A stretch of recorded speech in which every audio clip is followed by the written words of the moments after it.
Hi, I'm Callie Amanos, and I'm here to discuss mental health awareness and suicide prevention. I'm a recent nursing graduate, and I have seen many people come into the ER due to suicide attempts and risk, and it's my job to get them the resources that they need. In a perfect life, I wouldn't have to do this, but this life is not perfect, and people do need help. And that starts with talking about the problem.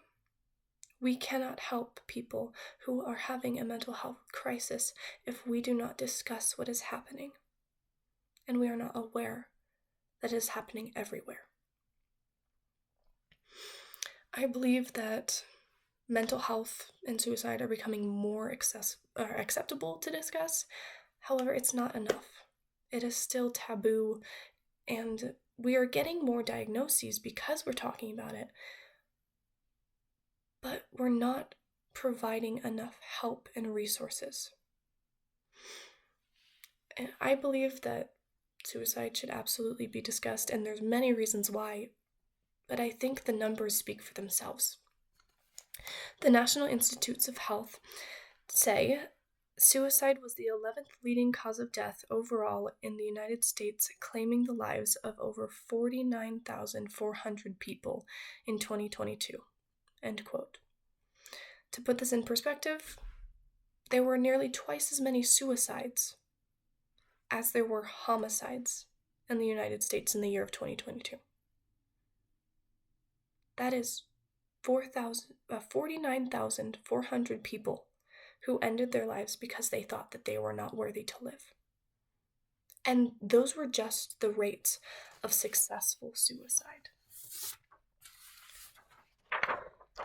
This is a chart of the United States suicidal thoughts and behaviors. In 2023, 12.8 million adults had suicidal thoughts. 3.7 million adults made plans for suicide. 1.2 million made plans and attempted suicide. And 307,000 spontaneously attempted suicide. These numbers are not okay. Here's another chart of the suicide deaths in the US per 100,000. This dark area here is roughly 21 plus deaths per 100,000 people. And if you see here, New Mexico falls in this dark category. Many people believe that suicide is a distant enemy and that it won't affect them. The New Mexico Department of Health says New Mexico has the 4th highest suicide rate, end quote, with 513 deaths in 2022. I plead with you not to distance yourself from the truth. If suicide risk does not affect you individually, statistically it affects someone around you, a loved one. How many of these lives could we save if we prevented them from even getting to this state of mind? Therapy and popping a pill doesn't cut it anymore. We can't wait until someone is actively considering about taking their lives to take action. We need to start preventative care, treating an illness before it begins. And this starts with breaking the stigma.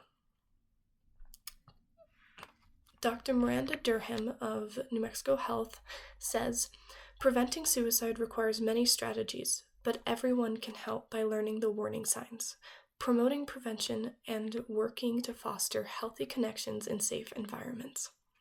Now, these warning signs that she's talking about include the person talking about wanting to die or feeling like a burden. Also, changes in behavior, such as withdrawing from loved ones, giving away important items, or eating or sleeping more or less, and so many more. Another important thing to know for yourself and others is who is predisposed to have suicidal ideations. Now, these are what's called risk factors, and they include alcohol and substance use disorders, mental illness, history of trauma or abuse, and family health history. And a big one is stigma. We don't talk about mental health because people are seen as weak for having problems with their mental health, which is completely wrong, because people who struggle are the strongest because they're pushing through, and we need to help them. Knowing these risk factors and warning signs can help prevent the loss of a loved one on an individual level. Yes, this is a national crisis, but yes, it affects everyone. Whoever you are, wherever you are, be ready to listen when others find the courage to speak up, and find your own courage, because you may inspire someone else. Thank you.